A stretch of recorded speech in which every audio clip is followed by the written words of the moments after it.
The next combination also from Jataka Parijata, chapter 4, sloka 9. When the moon is in conjunction with Saturn and the sun is in the 12th from the ascendant and Mars is in the 4th, both the mother and the child die.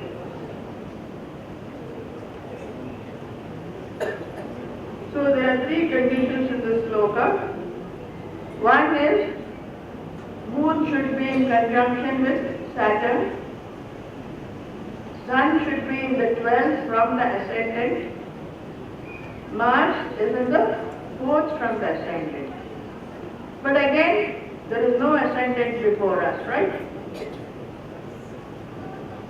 So we focus on the moon, sun and Mars, which are the factors in this combination.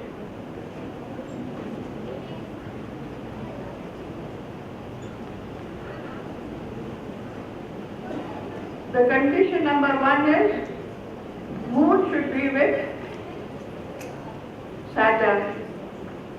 So, just taking the present planetary positions, Saturn being in Libra, whenever Chandra comes to Libra, and this should be in the 7th month or after of a complicated pregnancy. The other condition revolves around the positions of the Sun and Mars. Now, take a speculative ascendant Aries. According to the sloka, Sun is in the 12th from the ascendant, Mars is in the 4th from the ascendant. This is what the chart shows. Now, you remove the ascendant because you don't know the ascendant. Just look at the relative positions of the Sun and Mars. Mars is in the 5th from the Sun. That means Mars is about to become stationary before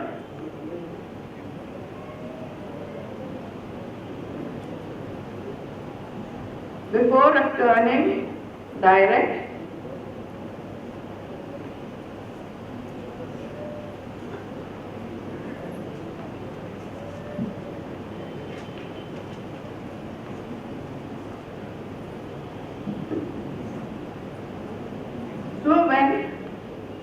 Now Mars takes a longer duration of time to transit the sign than Sun. So you focus on Mars.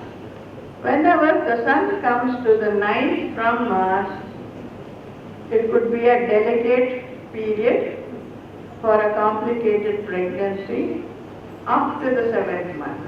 Now these planetary positions can be calculated well in advance. If there is a pregnant woman in your family and the doctor says it's a complicated pregnancy, you can get the planetary positions for the 7th month onwards.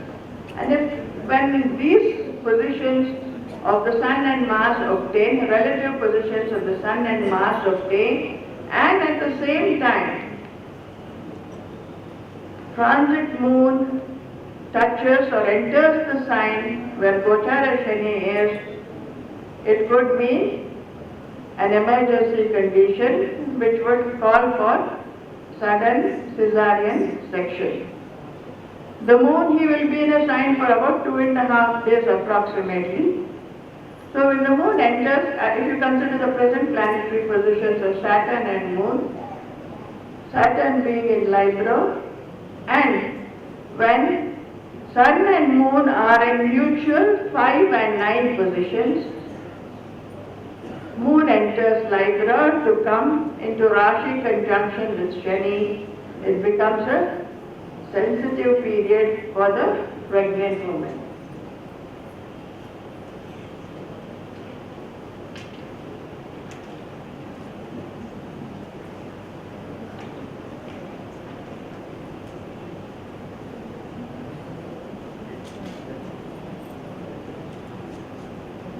The next sloka is from again Jataka Parijata, chapter 4, sloka 10.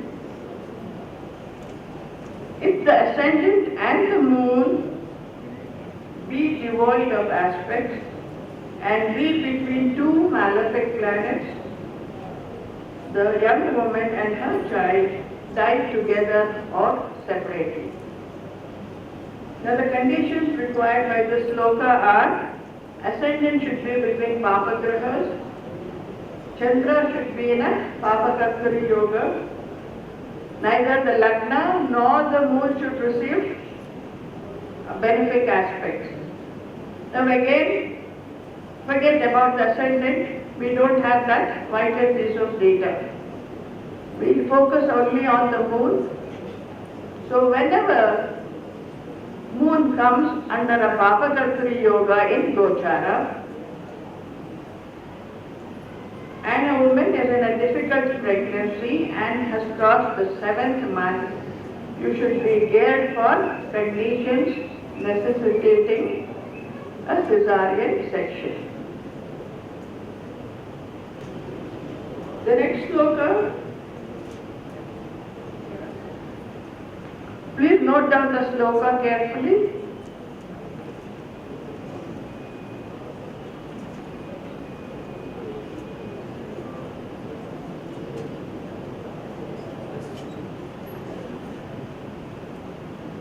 I will continue after the book distribution is over, because your attention is all diverted to it.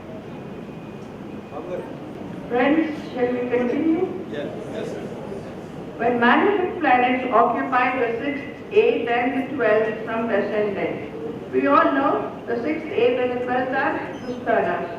So here, what is required is Papagrahas occupying the 6th, 8th and 12th houses from the ascendant, and they are not in conjunction with benefic planets, and additionally Venus or Jupiter is between Papagrahas, the lying-in woman dies forthwith.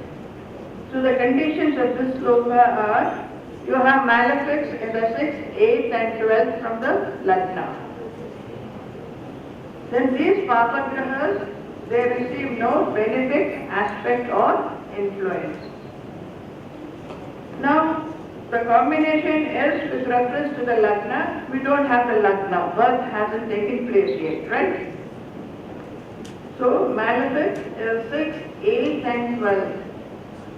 That means, when you are looking at the 6th and 12th houses, two malefics are in opposition, right?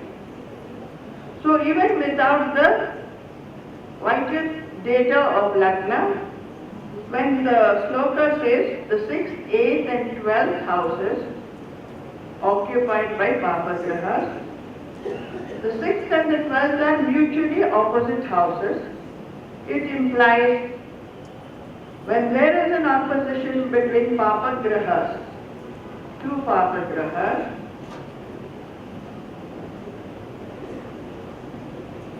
and there is another Papagraha in the 8th from the ascendant, then conditions develop for a cesarean section.